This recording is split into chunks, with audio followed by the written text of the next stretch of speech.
Well, good afternoon, everyone, and welcome.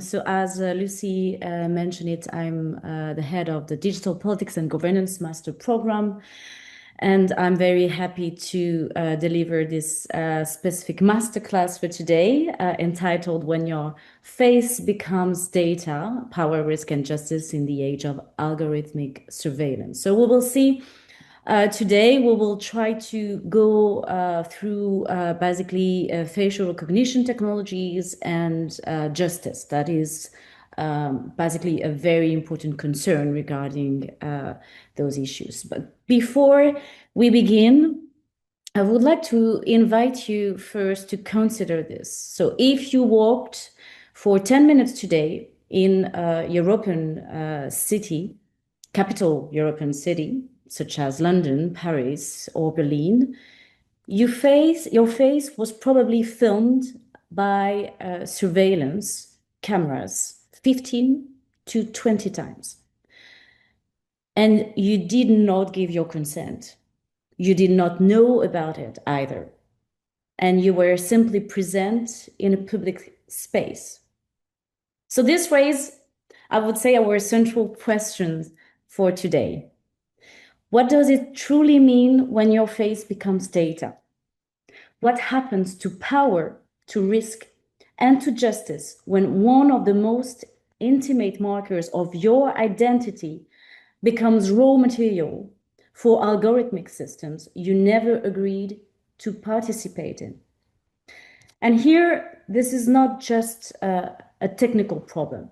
It is actually a fundamental challenge to security, risk, and justice. And it sits at the heart of our field, digital politics and governance. So over the next hour together, we will explore the profound political and ethical stakes of algorithmic surveillance and what you as potential future governance professionals can do about it. And that is precisely the purpose of this master program in digital politics and governance. Providing knowledge and skills needed to analyze, lead, and design complex and innovative policies in the digital era, whether students will navigate into public or private organizations. So let's start by first understanding the ontological shift of the face. The human face has undergone a profound ontological shift in the digital age. And I use that philosophical term deliberately because this is about more than just technology. It is about a change in what the face fundamentally is and means in our societies. Historically, the face was the primary locus of embodied identity, a personal, ephemeral, and inherently private feature of being human. The first major shift came with the biometric turn, where the face became measurable, used for documentation like passport photos and police files. So this is what has, under the term of anthropometry, that has been introduced in judiciary means by the French police. You might have heard maybe about this French police officer called Bertillon at the end of the 19th century. So here it was an image, a static record. But today we live in the algorithmic present. And the face is no longer just an image. It is a data point. It is converted into a mathematical faceprint, a unique vector that is predictive and actionable intelligence. So your face is now infrastructure for surveillance and control, effectively divorced from the living person. And here, this is the core transformation we must govern. Your face has undergone a fundamental transformation. And it is no longer just your identity. It has become actionable data. But let me explain briefly how this works. So how facial recognition works. To govern this technology, we must understand its mechanics. This is a simplified view of how facial recognition technology works, and it highlights where governance should intervene. So first, we have detection. The system finds faces within a vast video feed, and this involves choices. Will it detect faces obscured by masks? At what angle? The second step is the alignment. The system maps a key facial landmark, the distance between the eyes, the size of the nose, and takes precise measurements. The third step is representation. This is a key step. These measurements are converted into a mathematical vector, a unique code we call faceprint here. The three-dimensional living face is reduced to an equation here. And then we have the matching. This faceprint is then compared against a massive databases, perhaps a local police database, or more controversially, a database of billions of images scrapped from the public internet, like that of Clearview artificial intelligence. So the key insight is this. Each technical step involves choices that encode social assumptions. These are not neutral calculations. They are fundamentally governance questions that are now operating globally. So the scale of surveillance has evolved globally. And indeed, the deployment of facial recognition technologies has occurred at an exponential global scale. And as you can see on the map here, that comes from visualization made by the website Surfshark from diverse source data in 2020, such as Biometrics Update, Carnegie Endowment for International Peace, Electronic Frontier Foundation, or Algorithmic Watch.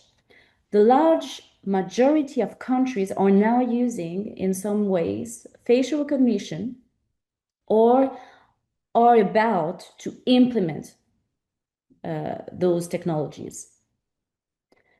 And it can take different forms here.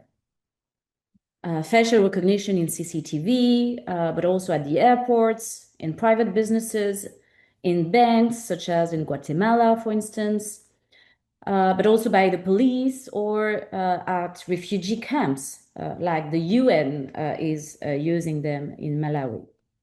So we see here two primary drivers. First, the state control.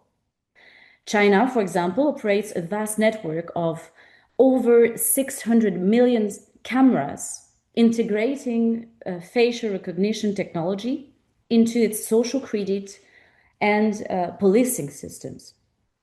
But also in the West, in the UK, for instance. The UK has been called the most surveilled democracy per capita in Europe. London alone has more surveillance cameras than many entire countries. Then there is the private sector, which operates with even less oversight in many cases. Clearview Artificial Intelligence, an American company, has scrapped over 30 billion images from social media platforms, public websites, and other online sources without explicit consent from the individuals photographed. And they have sold access to this database to law enforcement agencies and private companies globally. So think about what this means. Photos you posted on Instagram 5 years ago, images from your friend's Facebook album, pictures from a public event, all potentially in a commercial facial recognition database being used for purposes you never asked for. So this transformation creates new forms of power. That brings us to the heart of our analysis today, the question of power. So let me show you how facial recognition creates and amplifies three distinct forms of power in our contemporary societies. So indeed, facial recognition reshapes power along three dimensions. And understanding this is crucial for governance. So first, state power. And here I would like to invite you to maybe think of Michel Foucault's panopticon. But here in an algorithmic way, an algorithmic panopticon. So you're not just potentially watched, you are watched everywhere, continuously. And the context of the post 9/11 security paradigm shifted from reactive to predictive here. It means that identify threats before they're materialized. But algorithms encode existing biases about who is risky. And here facial recognition becomes a tool for identifying potential threats based on patterns, behaviors, associations, and risk profiles. So if your training data comes from historical crime data, and that data reflects decades of discriminatory policing, your algorithm will reproduce and amplify those discriminations. This is just math. So London's Metropolitan Police deployed live facial recognition throughout 2023 and 2024. And despite disproportionately stopping minorities. So this is surveillance without prison walls and woven into ordinary urban life. Then we have corporate power.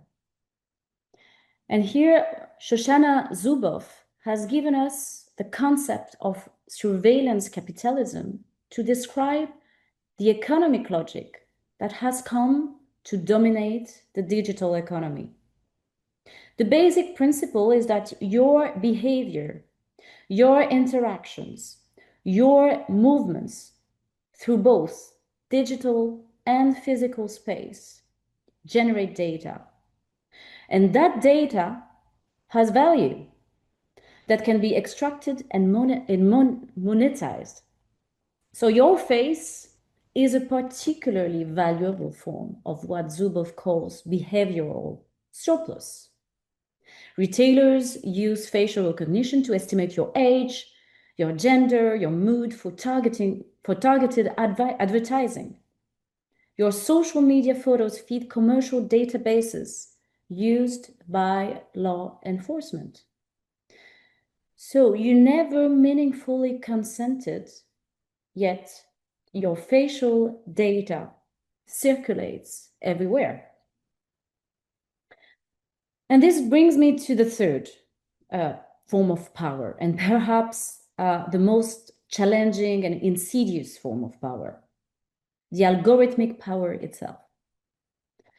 Even when we regulate state surveillance and corporate data collection, we still face what is called the black box problem of algorithmic decision-making. Proprietary algorithms are trade secrets now. Deep learning systems are too complex, even for developers to fully explain. And the result? Decisions affecting your life made by systems that are simultaneously too secret to examine and too complex to understand. So where is the accountability here? these three forms of power don't operate separately. They are entangled, creating a surveillance infrastructure that concentrates power while it is actually obscuring responsibility. So now that we understand how power operates through facial recognition, we need to examine a crucial question. Does this power affect everyone equally? And the answer, as you might expect, is no. So who bears the burden here? The risks posed by facial recognition technology are not born equally, and they fall disproportionately on marginalized and vulnerable groups. In 2010, the researcher Simon Brown, by examining evidence from biometric research and development, looked at failure rates in facial recognition systems, iris scan technology, and fingerprint systems. And what she observes is, in the end, how gender and skin color intersect in these technological failures. And indeed, she highlighted from biometrics researchers' observation that facial scan technologies produce high failure rates for very dark-skinned users, and not due to lack of distinctive features, but because video cameras are optimized for lighter-skinned users. And this is what she calls digital epidemialization. And this is precisely here digital epidemialization in action. Technologies that are designed without considering the full diversity of human bodies end up treating certain bodies as unreadable, as problems, as exceptions to the norm. Why? Because the training data used to teach these systems is often overwhelmingly comprised of white male faces. So these are not bugs. They are features of systems built from particular standpoints, with particular assumptions about what constitutes a normal body. And this is not hypothetical. It has clear and concrete consequences. Let's have a look on this case, the case of Robert Williams. In 2020, in Detroit, he was the first documented case in the US to be falsely arrested based solely on a facial recognition error. So the system here incorrectly matched his face to a grainy image of a shoplifter, and he spent the night in jail. This error was statistically more likely to happen precisely because of the system's difficulty accurately processing faces of color. The technology did not create racism here, but it automated and scaled it, making discriminatory errors with an aura of technical objectivity and state authority. So the human element was a rubber stamp. So this is just an example of how it can amplify vulnerability, because facial recognition does not just create new risks. It amplifies existing inequalities and vulnerabilities, especially for certain categories, for refugees and asylum seekers, because biometric data are collected at borders and they can be shared or hacked, potentially identifying them to the regime they fled, putting their lives at risk. It is also an amplification for protesters and activists. Being identifiable at every rally creates what we call the chilling effect, hindering the fundamental right to peaceful assembly. But also for over-policed communities, concentrating surveillance technology in low-income areas and communities of color, entrenches racialized policing practices. And finally, for women facing gendered violence, because the commodification of facial data allows tools to be used by stalker and abusers to track and locate targets. So digital governance needs to focus on protection for the most vulnerable, in this sense, group.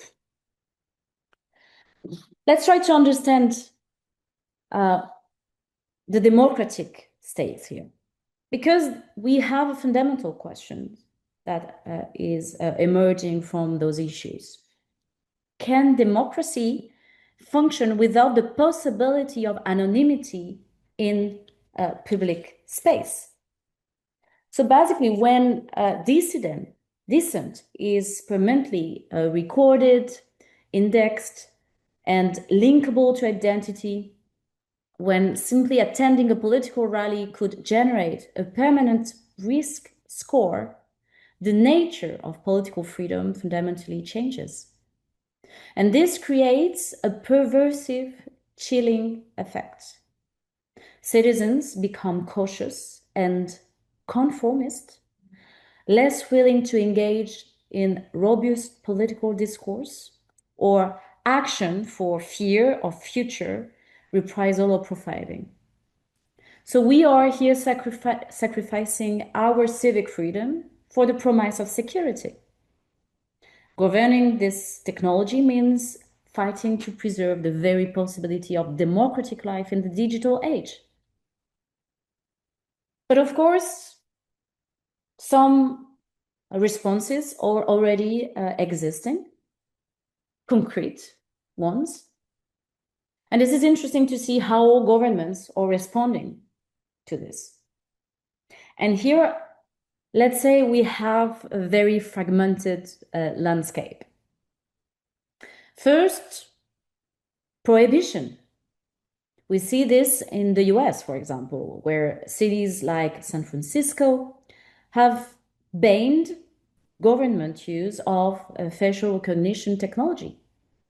And this is a clear, definitive measure, but it often fails to address the corporate sector here. The second potential response that are already existing is regulation. And we have here in the European Union a very good example through what we call the EU AI Act, which is a comprehensive attempt to regulate artificial intelligence by risk. And here it classifies real-time biometric identification in public spaces as high risk, largely banning it with strict exceptions for specific crimes. But the challenge lies in enforcement, and more importantly, the constant political pressure to read in the loopholes, the so-called national security exception. And finally, we have the response of implementing a surveillance state. In much of the world, there are either minimal restriction or, in the case of China, for instance, complete integration into a comprehensive social control. So the critical issue is that technology moves faster than law. Regulation is often governing yesterday's technologies. And we have, I would say, four missing pieces of a puzzle. which are collective consent, meaningful transparency, effective remedies, and democratic deliberation. Because if current regulation is insufficient, where are the governance gaps? And that's why we need to address those 4 areas. So first, the collective consent. And here the idea of getting individual consent for public surveillance seems a bit absurd. We need more, probably a community level decision making, a democratic right to decide when and how our shared public space is monitored.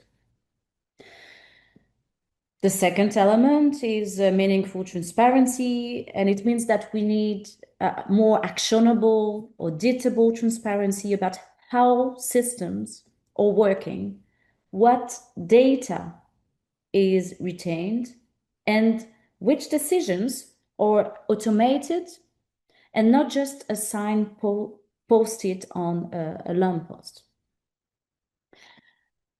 The effective remedies, it's related to if you are harmed, if you are falsely arrested, you need proactive, affordable, and accessible accountability. And finally, the democratic deliberation are actually very crucial here, because decisions about trading security for freedom are not technical. There are always political questions of values. And because there are political questions, if we think about governance, we must be subject to public debate and democratic oversight. So it ends to a fundamental question in this sense. What kind of society do we want to live in? And I want to leave you with this fundamental value-based choice that I think that is at the heart of what constitutes digital politics. Do we choose the path of maximum efficiency and security, which requires constant surveillance and comprehensive visibility? Or do we prioritize privacy, dignity, and democratic freedoms, even if that means accepting some level of uncertainty and risk? And here, obviously, current technology trajectories are pushing us towards a surveillance society without ever having a genuine democratic debate about it. So the role of future professionals in digital governance is to resist this normalization. So public participation and ensuring that algorithmic systems reflect our deepest democratic values and not just the preferences of those who control the technology are crucial. So in order to maybe try to keep some time for questions, I would like to conclude now by maybe trying to synthesize the main point of this masterclass for today. And the first element I would like you to maybe think about is how, in the end, your face become data. So the question is what power that data serves after your faces has become a data.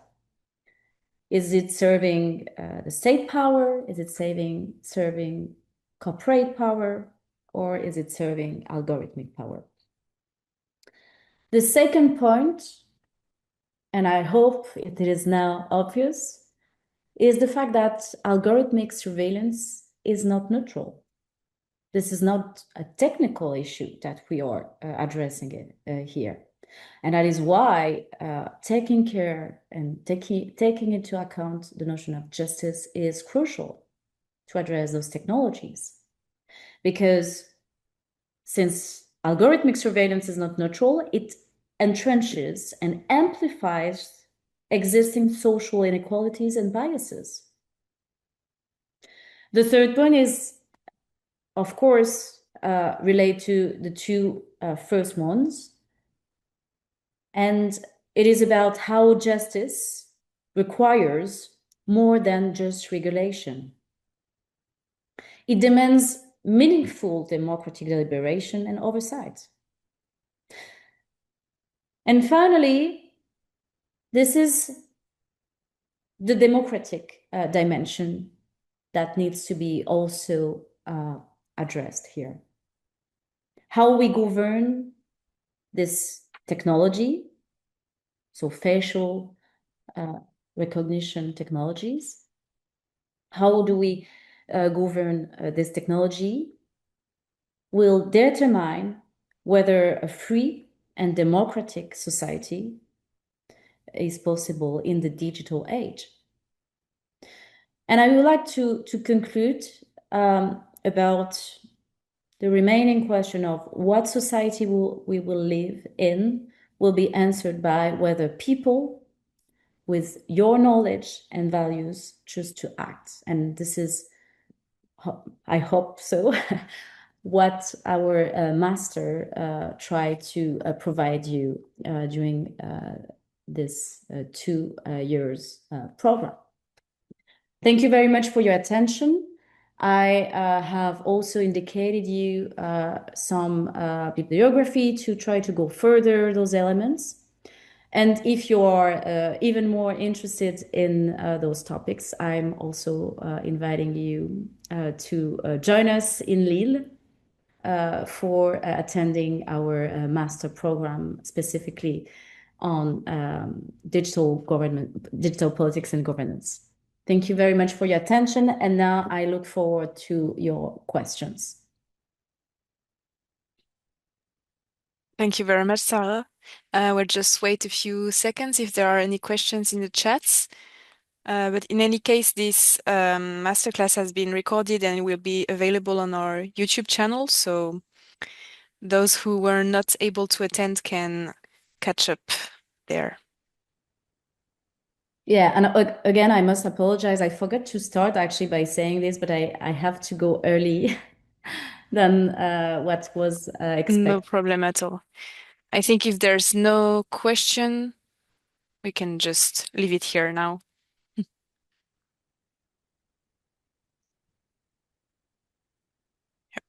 That can be questions on the master itself, not necessarily on what I have said today.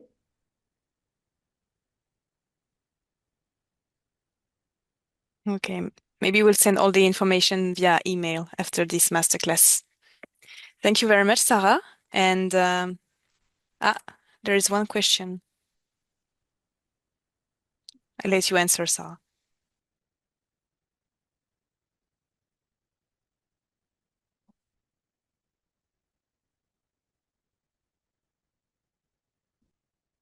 Okay, so your question is about how to go back precisely, right? Well, I would say it is precisely what I have just concluded on about the importance to bring back the democratic politics in this sense. So it is very important to re-implement more political debate, more democratic debate, and not end to the trap of addressing those questions in a technical manner. Because often the technicality of those questions are just a way to move our attention to the political matters. So I would say this is the main first element. And then in the individual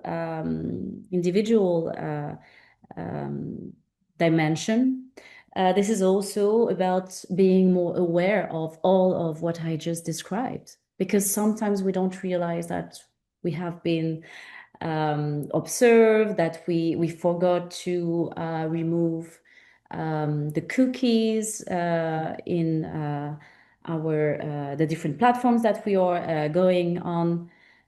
So this is a different elements that at our individual level we can go through, but also by, again, asking to have a political debate specifically on those issues and their use. Okay, so we have another question. I was wondering whether you are aware of any policies that prohibit or limit the use, storage of data identifying protesters in the EU coming from research on Eastern Europe and specifically Belarus. It is concerning knowing how their images of protesters of the presidential elections 2020 are nowadays used to arrest citizens identified by surveillance cameras when entering, leaving the country and arresting them sometimes years after their participation. Well, this is a very good question. Thank you for that. And it echoes precisely about what I was saying about the complexity of making rules and enforcing the rules, because sometimes technologies are applied before we have proper regulations for their use. And then after the main challenge, and especially I'm thinking about the EU AI Act, for instance, is how to enforce the rules in all countries, because we know that it is also very challenging to apply homogeneously all those rules. Different European countries remain sovereign on different aspects, especially when we are talking about security. And so if it's a matter of national security, they are allowed to implement exceptional measures. And this is, again, the main challenge. And that's why it is important for citizens to address those issues politically and not as something that is a question of technicality in the name of national security. So it means as soon as we are talking about security, it means that it is necessarily political. So again, I'm not specifically aware of specific cases, especially in this part of Europe. I'm not a specialist of this area. But again, this is the challenge of making apply those rules, even in Western Europe. For example, the use of AI through facial recognition in the urban and public space are actually very limited, but still some exception has been done. And here I'm thinking about the Olympics game in Paris, for example, that have served as an exception to implement and experiment some of those technologies. And here I'm thinking about the work of Myrtille Picot, for instance, who wrote a little bit about those experimentation and how those experimentations are actually preparing minds and shaping our imaginaries of having such technologies as something very normal in our daily lives. So this is, again, some issues that needs to be addressed collectively, and especially in democracies, where those questions are crucial and needs to be addressed, democratically speaking, in the public debate. Again, I hope it responds to your question, Nina.